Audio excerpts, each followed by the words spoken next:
Welcome to Hoosier Homeland, a podcast by the Indiana Department of Homeland Security. This podcast is where we discuss and explore the latest news and insights in the world of emergency management and public safety.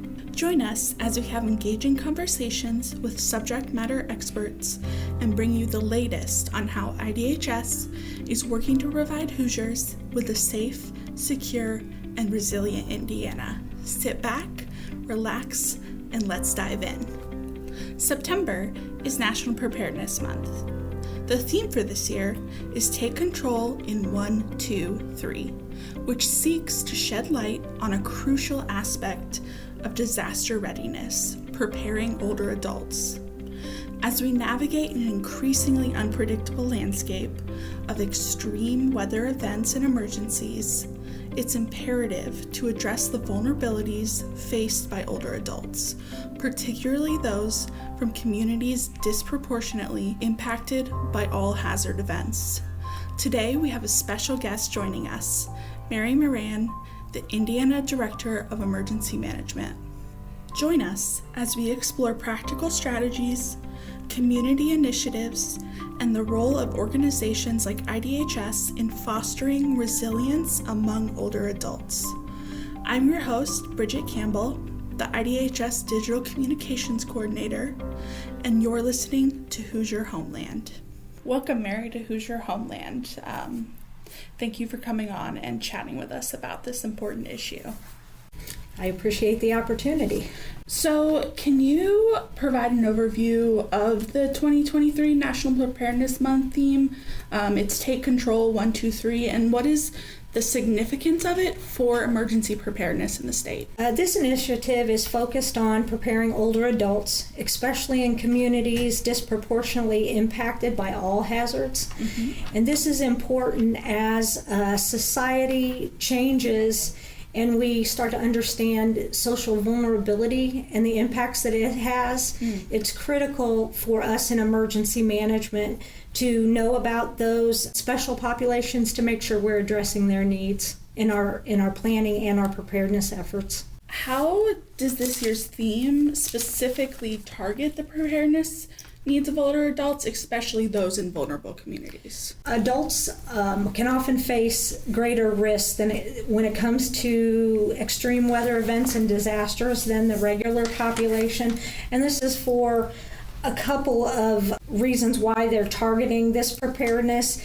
One, they want to get out information on how technology can be used by elderly folks. Mm-hmm. They want to get out specific information on who can help them do their preparedness actions. Yeah. And then 3, it specifically lists and catalogs resources specifically geared for helping those folks prepare. Can you elaborate on how extreme weather events and emergencies disproportionately impact older adults, particularly those who are living in the low income brackets, living alone, having disabilities, or residing in rural areas? Extreme weather events and emergencies disproportionately affect those populations for several reasons. One, that group of individuals often has more medical concerns than the general population. Mm-hmm. A lot of times these adults are isolated if they live by themselves, don't have a lot of contact out with their neighbors or other community agencies. Okay. And if they have disabilities or they live in rural areas, it's harder for them to get to places where there are resources for getting food help or if their medicine needs to be replaced. So, and as those extreme events we're realizing happening more frequently with less warning time, and those are the folks, because they're not technology savvy, mm-hmm. are relying on old methods of communication to get their information, and sometimes there's a lag and a delay in rural areas, or if they live alone and they have to go out and find all these resources themselves. What are some essential steps older adults and their caregivers can take to prepare for emergencies?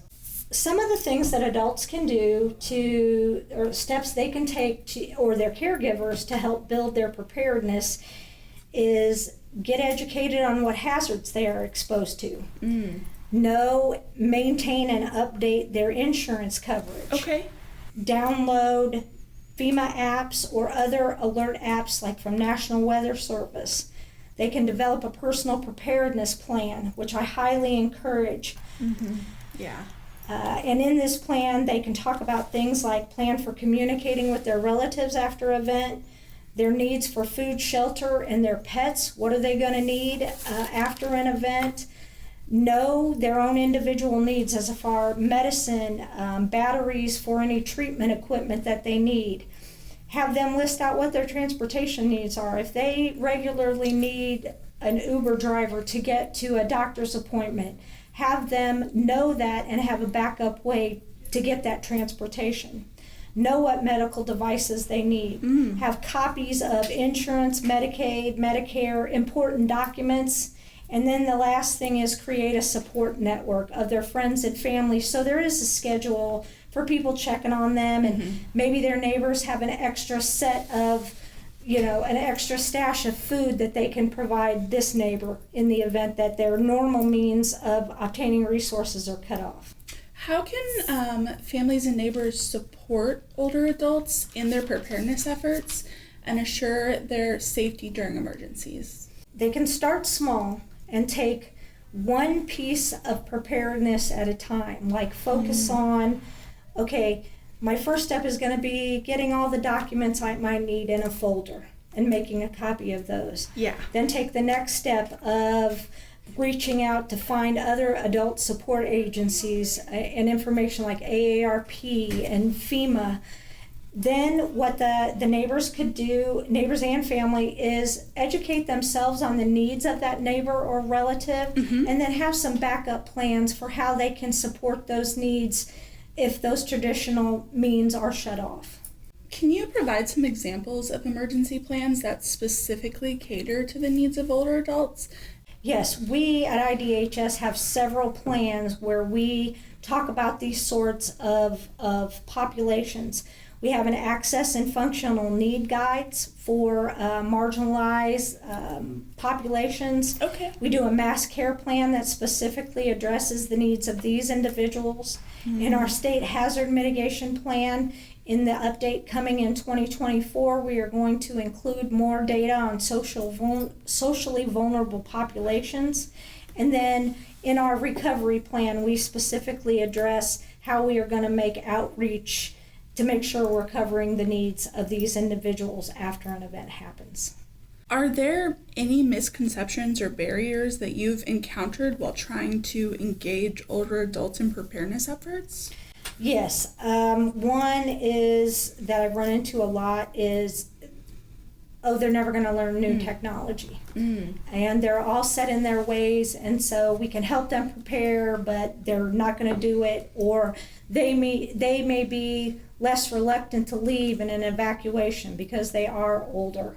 And so I think what that does sometimes, those misconceptions, like automatically shut down the emergency management and public safety field because, they're not going to pay any attention, so we have limited resources, so we got to focus on getting this section prepared because they will learn the technology or be willing to accept new changes. And I think that does a disservice to that community. In terms of outreach, how does IDHS work to ensure that information and resources reach older adults who may not be digitally connected? Okay, well, IDHS has a very active public information section. Okay. And whenever there is an event or something coming up that may impact this population, DHS Public Affairs uses all sources of media, radio, TV, social media, email delivery lists. So we try and do all of those functions, not even just after an event, but if we're giving out information on preparedness, or we try and tailor those messages so that it addresses all hazards and all populations. What are some long-term goals that IDHS has when it comes to enhancing disaster preparedness for older adults? I think one thing that is one of our goals is us starting to use more social vulnerability data to prepare for both response and recovery actions. So while we have some idea of like long-term care facilities and where some elderly populations might be, we need to do a better job of collecting that data and then analyzing it so it's effectively utilized to build resilience. So what resources or educational materials can listeners access to learn more about emergency preparedness for older adults? Okay, there's a wealth of resources out there. One area is they can reach out to their local emergency management director and ask for information of the risks that are in their geographical area and start planning for those. AARP has its own program called For Emergency Prepare. Okay. Lots of resources. That is a place where they can go to help them make their preparedness plan. Ready.gov is a website that just has a wealth of information for all hazards and all categories of individuals. They can work with their medical support network to gather the information on their medical treatment and then have backup medical options, like know where if my normal hospital, I can't get to it, where are some other options. Yeah. Health and Human Services at the federal level has the ability to let folks access their electronic medical records. And several adult organizations I found, like AARP, have individuals that can help get adults connected with those resources and how to get those electronic accounts set up. So those are just some of the resources that I think have some really great information and would be very useful. How can local communities and individuals get involved during National Preparedness Month to promote the safety of older adults? Well, what they can do is, what's very important is that we start conversations on addressing this population and their needs and their risks in blue sky, or what we call normal status days, steady state, and start to have those conversations about actions and resources and when they need to occur, because when an actual event is happening, it's too late to start having these conversations. So communities can start distributing these preparedness resource informations, because those that I listed have several already pre-built flyers and bookmarks, and so they can start reaching out, because at the community levels, they have a much better idea of their populations than we do at the state level. So start targeting your messaging for preparedness and insurance messaging for those select communities. So as we wrap up, is there a message you'd like to share with listeners to motivate them to act and get prepared during National Preparedness Month? Yes. We have found, and research supports, that disaster and extreme weather events are becoming more frequent and more intense, having more cascading impacts associated with them. And because that is our new normal, now is the time to start having the conversations, both for your individual preparedness and how communities help prepare their jurisdiction and their residents. And now is the time to have those, because those events can happen with no notice, as in the tornado event, 23 tornadoes in less than 24 hours and very little notice. So please, I encourage everyone, for your own benefit, start having these conversations, because it will make your ability to recover so much better. So, Mary, your insights have been incredibly valuable, and we are grateful for your time today. Thank you so much for coming on. Well, thank you for the opportunity. I appreciate being able to share my message. To our listeners, we encourage you to take advantage of the resources and tools available during National Preparedness Month. If you're interested in learning more about how you can be prepared for emergencies, visit on.in.gov/NPM.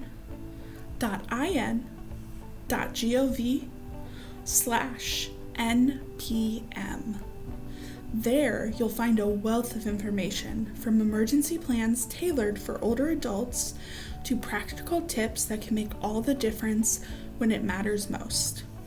Remember, preparedness isn't just a task to check off. It's a mindset that empowers you to face any challenge with confidence as we navigate a world of uncertainty. Let's strive to build a safer and more resilient community, starting with ourselves and our loved ones.